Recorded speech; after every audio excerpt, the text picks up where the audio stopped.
Assalamualaikum warahmatullahi wabarakatuh.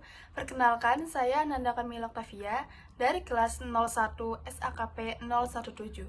Di sini saya akan mempresentasikan bab 7 yang berjudul Pancasila sebagai Ideologi Negara.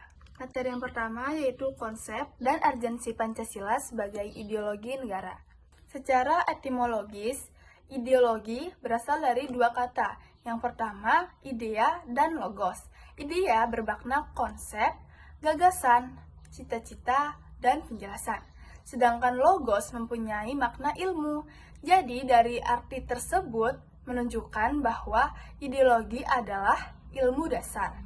Ideologi suatu bangsa merupakan cara pandang bangsa tersebut dalam menyelenggarakan sistem pemerintahan negara untuk kepentingan bersama. Menurut Surjanto Puspawardojo tahun 1990,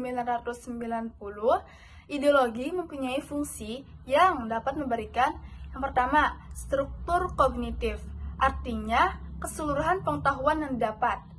Yang kedua, orientasi dasar, membuka wawasan yang memberikan makna serta tujuan. Yang ketiga, norma sebagai pedoman dalam melangkah dan melaksanakan. Yang keempat, sebagai bekal akan identitasnya. Yang kelima, suatu kekuatan untuk memberi semangat. Dan yang keenam, pendidikan bagi masyarakat untuk memahami. Dalam merumuskan konsep ideologi negara, bangsa Indonesia menjadikan Pancasila sebagai sistem kehidupan berbangsa, di mana sistem ini meliputi beberapa aspek. Yang pertama, aspek politik. Yang kedua, aspek ekonomi. Yang ketiga, aspek sosial budaya. Dan yang keempat, aspek pertahanan keamanan. Jadi, ideologi merupakan hal yang dapat dijadikan sumber pengetahuan dan nilai bagi bangsa Indonesia dalam mencapai tujuan. Peran lain yang dimiliki ideologi yaitu sebagai alat dalam pencegahan terjadinya berbagai konflik dalam masyarakat. Materi yang kedua yaitu Pancasila sebagai ideologi negara. Berdasarkan bahasa, ideologi adalah ilmu yang mencakup kajian asal mula, juga hakikat buah pikir atau gagasan.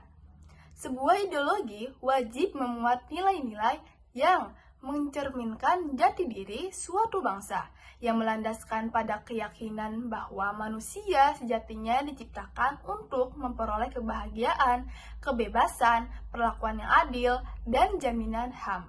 Kemudian, Pancasila merupakan alat yang digunakan untuk mewujudkan cita-cita tersebut. Dengan Pancasila, negara wajib membuat hukum atau undang-undang yang mencerminkan nilai-nilai Pancasila itu sendiri. Nah, materi yang ketiga yaitu kedudukan Pancasila dalam kehidupan bernegara. Yang pertama, Pancasila berkedudukan sebagai jiwa rakyat. Kedudukan Pancasila di Indonesia merupakan suatu bentuk ciri khas bangsa Indonesia. Maka dapat diartikan secara filosofi, wujud dari terbentuknya konsep Pancasila merupakan pembuktian bahwa eksistensi bangsa Indonesia. Yang kedua, Pancasila berkedudukan sebagai pedoman hidup bangsa Indonesia. Pancasila merupakan ciri khas bentuk akulturasi nilai budaya yang bersumber dari bangsa itu sendiri.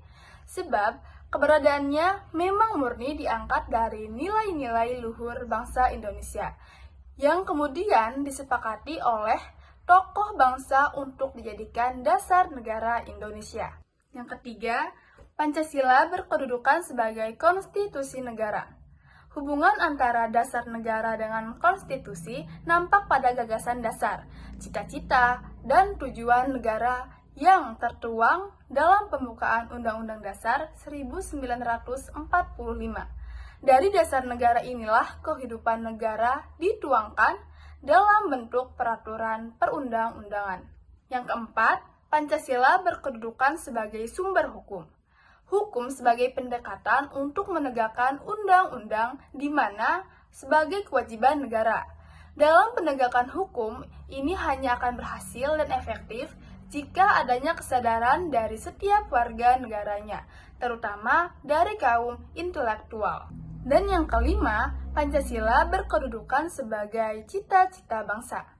Pancasila telah memperhitungkan keberadaannya sebagai konsep negara. Hampir kurang lebih 40 tahun gagasan tersebut kemudian dibangun berdasarkan atas kesadaran bersama, dengan kepentingan yang sama serta tujuan yang sama, yaitu untuk bangsa Indonesia yang majemuk, tidak terdiri atas satu agama, melainkan beberapa agama yang hidup dan berkembang di Indonesia. Terima kasih atas perhatiannya, kurang lebihnya mohon maaf. Saya akhiri, wassalamualaikum warahmatullahi wabarakatuh.